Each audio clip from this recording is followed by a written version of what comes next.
Baik pemirsa TVR Parlemen dimanapun Anda berada, seperti yang diketahui bahwa penghapusan tenaga honorer ditargetkan akan rampung pada tahun 2023. Dengan pemerintah sudah mengusulkan ada 3 skema. Nah pemirsa seperti yang diketahui juga bahwa saat ini proses penghapusan tenaga honorer ini sudah berjalan. Nah untuk membahasnya saat ini saya sudah bersama Ketua Komisi 2 DPR RI Bapak Ahmad Doli Kurnia. Baik Bapak, hingga saat ini seperti apa Pak proses yang sudah berjalan untuk terkait dengan penghapusan tenaga honorer ini Pak?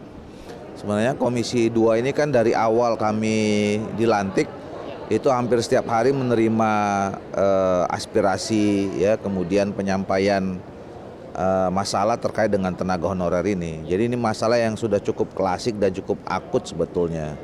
Dan kami menemukan momentum ya, artinya bahwa pada saat pemerintah waktu itu mengumumkan bahwa tenaga honorer ini akan dihapuskan pada tanggal 23 November 2023, dan ini semuanya semakin dinamis, semakin intensif. Mereka mengadu, menyampaikan aspirasinya ke DPR. Nah, oleh karena itu kami sebetulnya sudah koordinasi juga dengan lintas komisi ya.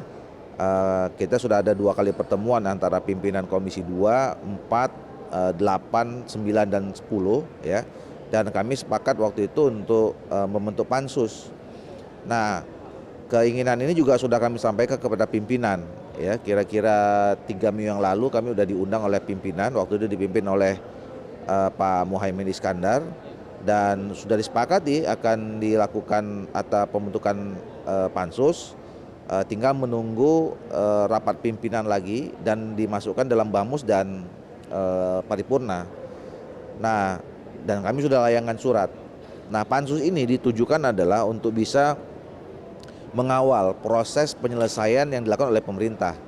Kami sebetulnya dari awal sudah sampaikan kepada pemerintah bahwa kalau memang ada tenggat waktu berdasarkan PP 2049 itu ya, kita minta supaya pemerintah membuat roadmap penyelesaian seluruh yang terkait dengan masalah honorer.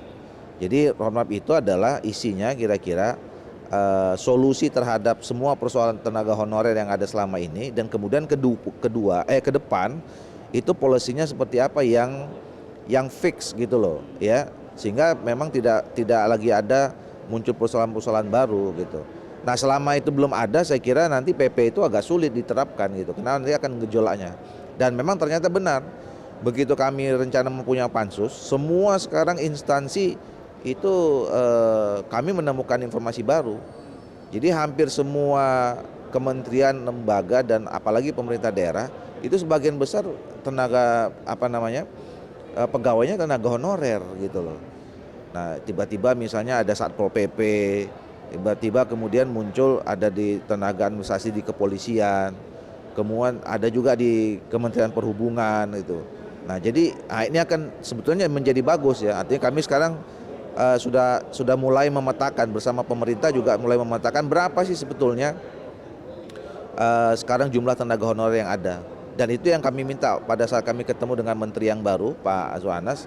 Kami sampaikan bahwa roadmap itu harus dimulai dengan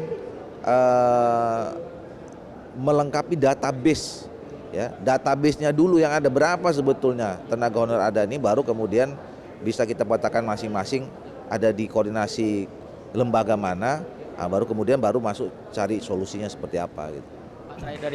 Dari teman-teman yang ada di pemerintah daerah kan juga mengeluhkan Pak terkait anggaran Pak. Jika nantinya honorer ini diangkat menjadi misalkan ASN, P3K atau apa. Nah, dari kesiapan anggarannya seperti itu seperti apa Pak berarti Pak? Nah, itu yang saya katakan, makanya nanti roadmap itu harus selesai secara komprehensif, termasuk masalah soal penganggaran itu ya.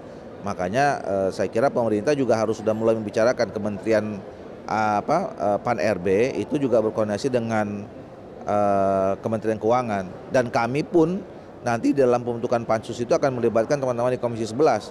Karena ujungnya ini nanti masalah anggaran gitu loh. Ya. Atau kita balik, sebenarnya ini tidak akan jadi masalah kalau anggaran kita itu cukup. Nah, sekarang kita mencari solusi bagaimana dengan anggaran yang terbatas itu, tapi masalah teman-teman tenaga honorer bisa selesai gitu. Ya, oke. Pak Ahmad Doli. Ya. Baik pemirsa, itulah tadi wawancara saya dengan Ketua Komisi 2 DPR RI Bapak Ahmad Doli Kurnia Tanjung. Sekian dari saya, terima kasih atas perhatian Anda, kembali ke studio.